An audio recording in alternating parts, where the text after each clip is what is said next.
Well, hi, everybody. It's great to see you all here, and I'm delighted to welcome Anthony Wood, the Chief Executive and founder of Roku, who is our international keynote speaker today. Anthony's had the most extraordinary career, including developing the digital video recorder, which I understand was so you could record more episodes of Star Trek: The Next Generation. That's right. Yeah. Roku is his sixth business. It means six in Japanese. Yep.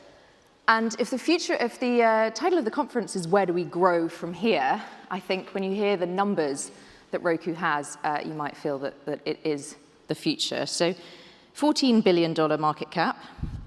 Active user count grew from 70 to 90 million people over the past 2 years. And US TV viewers now spend more time streaming content on Roku than they do watching broadcast TV. But I think we have a little video that can tell us a bit more about it. So, Anthony, as I said, you've got massive numbers in the US, and I think it's fair to say you're less well known here. I described the company as a gateway in the green room, and I don't think you loved that. How would you describe what you do? Yeah. Well, I didn't like the term gateway because I feel like a big part of our business is partnering with our partners and helping them, as opposed to being a gateway. But Roku is the #1 streaming platform in the United States, Mexico, Canada, most of Latin America. The Americas are really where we've focused on, a little bit in the UK, and that's growing. And just the numbers are a little bit different, actually. We have closing in on 100 million households, which is probably 200 or 300 million people, because there's multiple people per household. Those are active Roku customers. It's about So it's about half of Americans use a Roku device, whether it's a TV or a streaming player, to watch television. Roku is about 45% of streaming hours in the United States, meaning 45% of Netflix and YouTube and all that on televisions flow through our platform. 20% of all TV viewing in the United States, because not all TV viewing is streaming. 20% of TV viewing in the United States is Roku.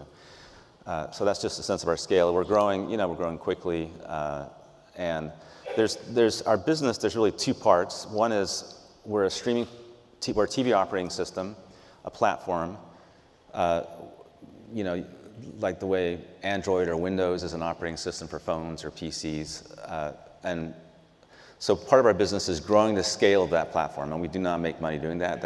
We lose money doing that. We spend $1 billion a year distributing devices around. So that's on the hardware side, you mean? Just on devices, just getting our hardware out there, and we don't make money on that. So so there's part of our business which is growing the scale of our platform. In the UK, that would be getting our TVs in Currys, which we have like 15 different models of Roku TVs in Currys, for example.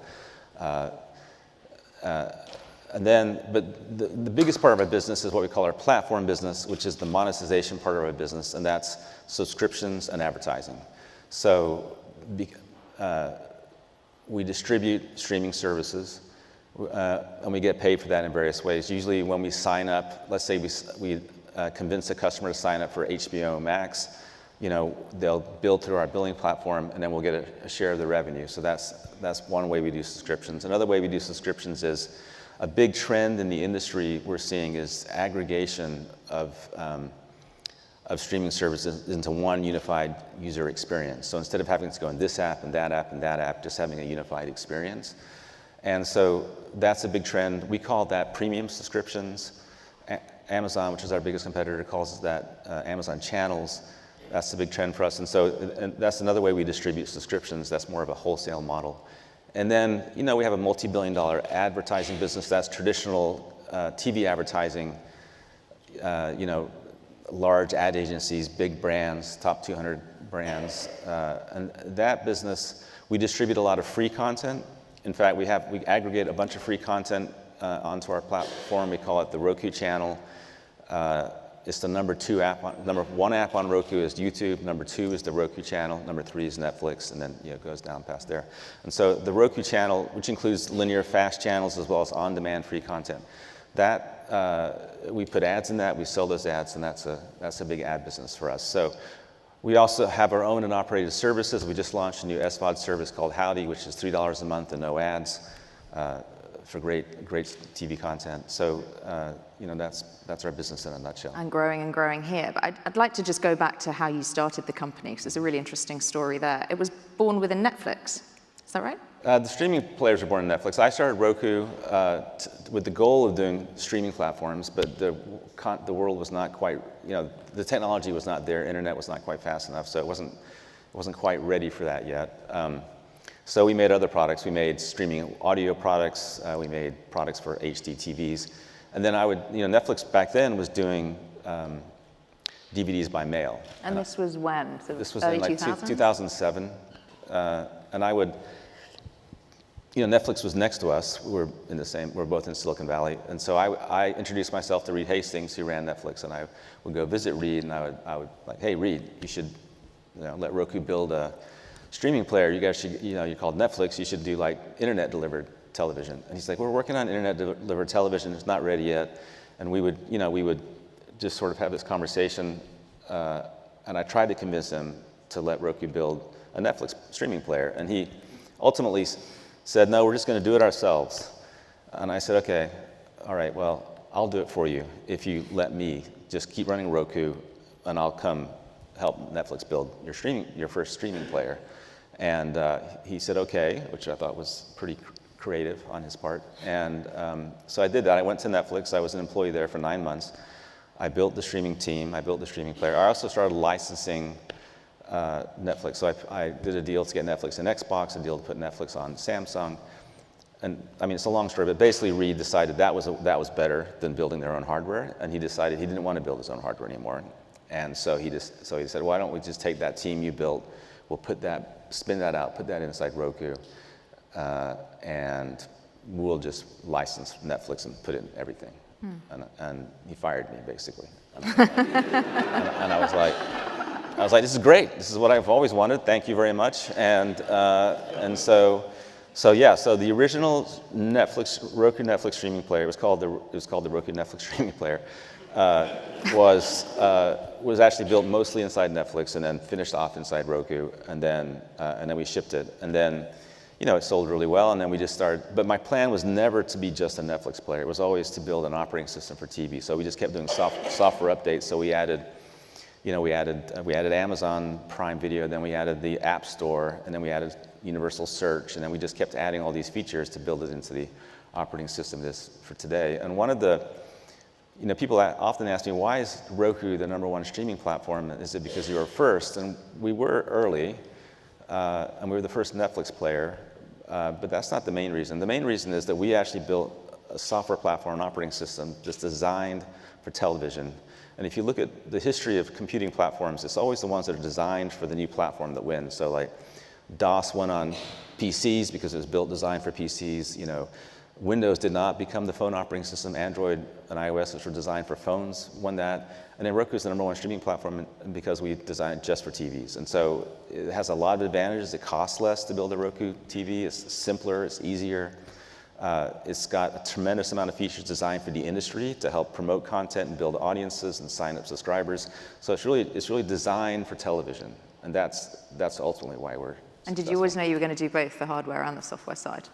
Sorry? Did you always want to do both the hardware and the software side? I mean, that's unusual in itself. I always knew that we were not going to make money selling hardware, but in the early days, the scale wasn't big enough, and so actually, when we first shipped, there were two Netflix players. One was $50, and one was $99. Now, Roku streaming stick costs, like on sale, $15, and it's way better. But we funded the company actually by selling hardware initially, but that quickly went away. And then as we built scale, we started testing different monetization techniques on the platform. And we discovered the ones that worked the best are selling subscriptions, billing, and advertising. So those became big businesses. And now those businesses pay for the device business and the platform business. And it's the reason streaming players cost $15 because they're all subsidized by the platform business. If we get into the advertising business, how does that work, and how are you seeing that start to change with generative AI? So Roku is one of the largest in the U.S. connected TV advertising platforms. And I would say the way it's changing, like I would say there's a few different ways. One is, it's a traditional business, traditional ad business, meaning that, it's ad agencies, large brands, and also one of the complexities, in that business, is the way ads are to TV companies are traditionally, the way television ads are traditionally sold is there's usually premium content like sports or originals. That's kind of the tentpole that gets you into the advertisers, and then you bundle up a lot of the long tail content and ads with that. Roku, we don't buy sports, and we do some originals, but we don't do a lot of originals. So for us, actually, the premium ads that the tentpole ads that we lead with, that we use to get advertisers that are excited, are ads in our user interface. So for example, there's a video ad on the home screen that everyone sees before they go into Netflix, before they go into YouTube. So 120 million people a day see that ad. It's got large scale. So we have other ads like that. In the video you saw the city, that's called Roku City. There's ads in Roku City, it's very popular. That's like a screensaver. So anyway, so for us, that's one thing that's different, and then is that we lead with our UI ads as opposed to like content ads. And then the other big thing I think that we're seeing that's really affecting our sales is embracing DSPs. So, like all social media is delivered through targeted platforms. Video ads called DSPs. In the US, the biggest DSP is called Trade Desk. We just signed a deal with Amazon. They're getting into the DSP business, and I think they're going to be very successful as a DSP, and I can talk about why that is. But so we're really leaning into DSPs, and now the vast majority of all the TV ads on our platform are delivered through DSPs. So they're all targeted, measured, A bit like they would be on social media.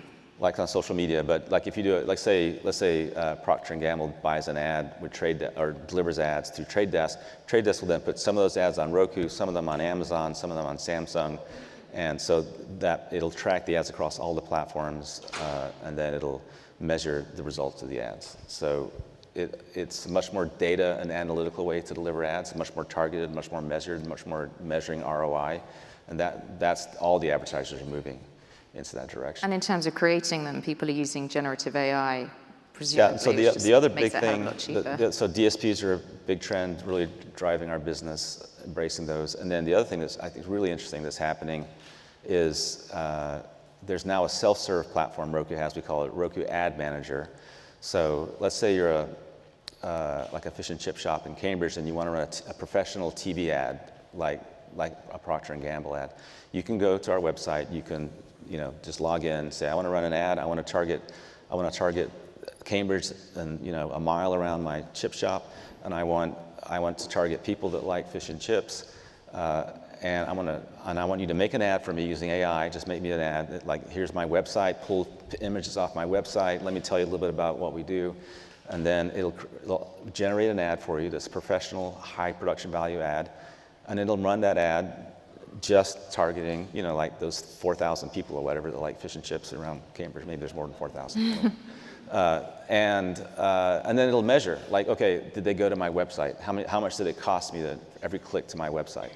And that's now available to local small businesses. And those small businesses and medium-sized businesses that's the vast majority of advertisers on social media. So it now makes television, like high-quality television ads, available to that audience or that customer base, and now you're selling high-quality video ads not through the ad agencies, but direct to small and medium-sized businesses. A big new segment of the market, and that is still small for us, but it's already close to $100 million business, and it's growing extremely fast. Like I think that's going to be that's a new business for ad-supported television that didn't exist before, that's possible with AI, that will take money away from social media and bring it to the TV business. You're talking about fish and chips in Cambridge. Yeah.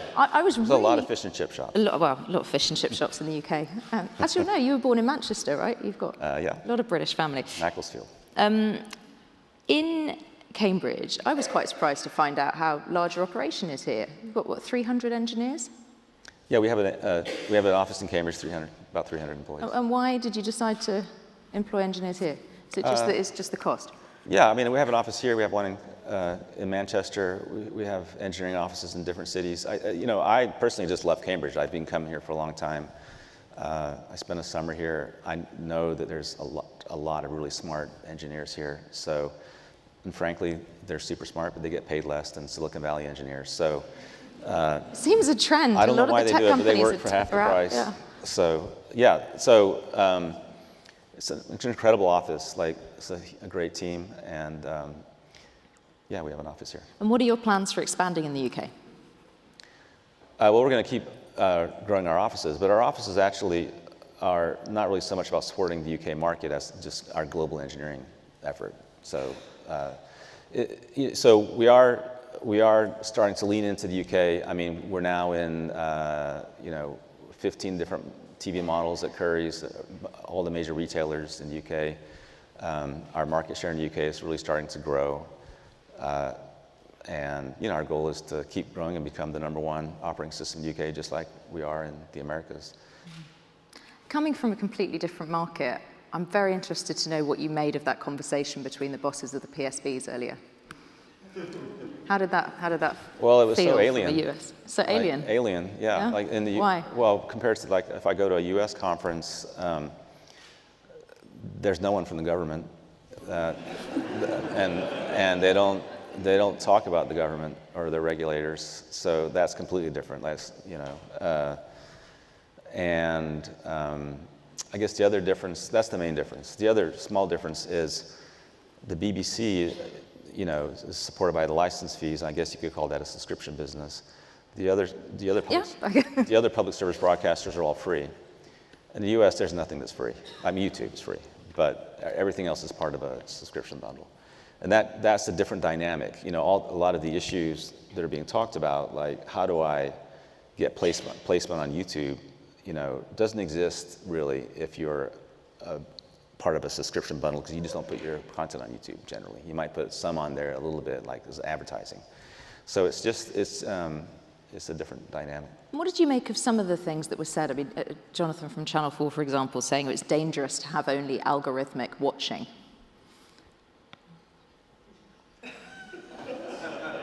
I mean, I think it can create that issue of, just listening to your echo chamber, for sure. That's a danger. But it's also extremely good at recommending content that you might want to watch. And so it creates so I mean, it's here to stay. It's not going anywhere. Whether there should be regulation, I'm not sure. You talked about the future of TV all being streamed. Do you have a date in your head when you think that might happen? Sorry, when what? Do you have a date in your head when you think all TV might end up being streamed? All TV will be That's what you've streamed? talked about before. I don't know. In my world, it's all streamed right now. So I think I don't have a date for that. But it's pretty clear that the world has moved to streaming, and it's just going to keep moving to streaming. And I'd say one of the biggest issues with streaming for incumbents is it's just a much more competitive environment. Like, that wasn't actually discussed on the panel, but the root cause of the issues are a lot more competition. And there's a lot more competition because now anyone, before, both in the US and in the UK, the number of brands and broadcasters was constrained by the spectrum and the TV number of channels on your TV. That in streaming, that doesn't exist. There's unlimited number of. Whenever that happens, that creates new companies. That's why Netflix was created. That's why there's Amazon Prime. That's why YouTube was created. And so there's a huge disruption happening. It's much more competitive, and that's hard to navigate. But I think the advantage that UK companies have, the local public service broadcasters, is they have powerful brands. People love. They have a lot of content that people love, and it's really just how do you take those brands and move to a streaming environment, and I would say you have to embrace it. Like, you can't. I mean, regulation might be part of it, but really to win ultimately, you're going to need to embrace the streaming world and figure out how to make your brand bigger. I mean, it's a bigger platform, actually. And what does that look like, embracing it? I mean, what sort of ideas would you have for them? Well, for example, one of the things I was talking about before, at least I'll talk more about televisions. So in terms of televisions, which is still, most of streaming happens on televisions. I mean, it's popular on mobile, but most streaming happens on televisions, and that really hasn't changed much. The most long-form streaming, and even YouTube actually now, I don't know if it's majority televisions now, but it's closing in on majority of YouTube on televisions. So the platform on televisions is an important way, like being part of that platform. How do you use that platform to market and build audiences for your brand? And one of the big trends is that platforms are consolidating. So television platforms are consolidating. It used to be that almost every TV company had their own streaming platform. It's not really viable to do that in a world where we spend almost $1 billion a year on R&D and growing. And so do our main competitors, which I view as Amazon primarily and a little bit Google TV. And so we amortize almost 100 million households. I think we have like 40 different TV brands we work with. We amortize that cost across all those different TV companies. And so that ability to amortize the cost over a lot of different TVs, and then the ability to use that growing scale to generate more platform revenue, to use that revenue to subsidize the cost of the hardware, like that, and the R&D, like that virtuous cycle is driving consolidation. It's like Samsung used to be the largest TV platform in the US. They're not even close anymore. Like we're almost 45% of all TVs sold in the US are now Roku TVs. And it's because, so anyway, there's consolidation happening, just the economics require it. And I think that we're going to be down to probably, my guess is 2, maybe 3 platforms eventually, TV platforms. And then the other kind of consolidation that's happening is just, you think about the apps. So YouTube is an aggregator. And the ability to have your own app, I believe, is only a few companies are going to be able to have their own app. Like right now, lots of companies have their own app. But ultimately, to exist on a platform like Roku and have enough scale to get customers to actually click on your app and spend time in it is going to require the scale of like a Netflix or a YouTube or maybe Disney Plus, probably Amazon Prime, maybe BBC, but other than that, it's going to be a very small number. And so instead, what's happening, and it's already happening, is we're seeing content brands be aggregated by the platform into a single UI, and the platform does a lot of marketing and promotion to drive audiences into that platform. And so if you look at, and so Roku does that, we call that premium subscriptions. Amazon does that, they call it Amazon channels. It's the fastest growing way to build audiences for a brand. We don't have premium subscriptions in the UK yet, but we'll be launching it in the UK soon. And so what happens is, if you're a streaming service, you have 3 main costs. You have content, marketing, and tech. And the tech is a huge expense.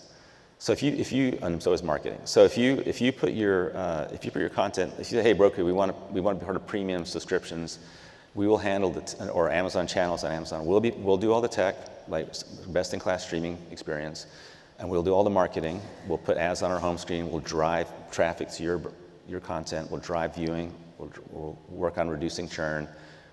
We do that for a living. We're really good at that. We'll focus on that, and you'll do the content, and it'll be like a wholesale relationship. And so I think that, I would say, think seriously about that. That's the future of, I would say, every company I saw up here except maybe the BBC. And it's a future where you don't have to build your own tech. Your expenses are lower. You can focus on making great content. And we want to work with you because we only make money when our content partners make money. Like if you don't sign up for a service, we don't get paid. And so we have a lot of skills, and we want to work with companies to help build audiences. And so I would say that's one way I would say to embrace it. And you have a relationship with them all already, or not? With who? All the PSBs. Oh yeah, of course we have I hope good relationships. We carry all their apps. We don't have premium subscriptions yet in the UK, but when we launch it, we'll of course go talk to them about it. Thank you so much, Anthony Wood from Roku. I could have talked to you for another 20 minutes. Thanks very much.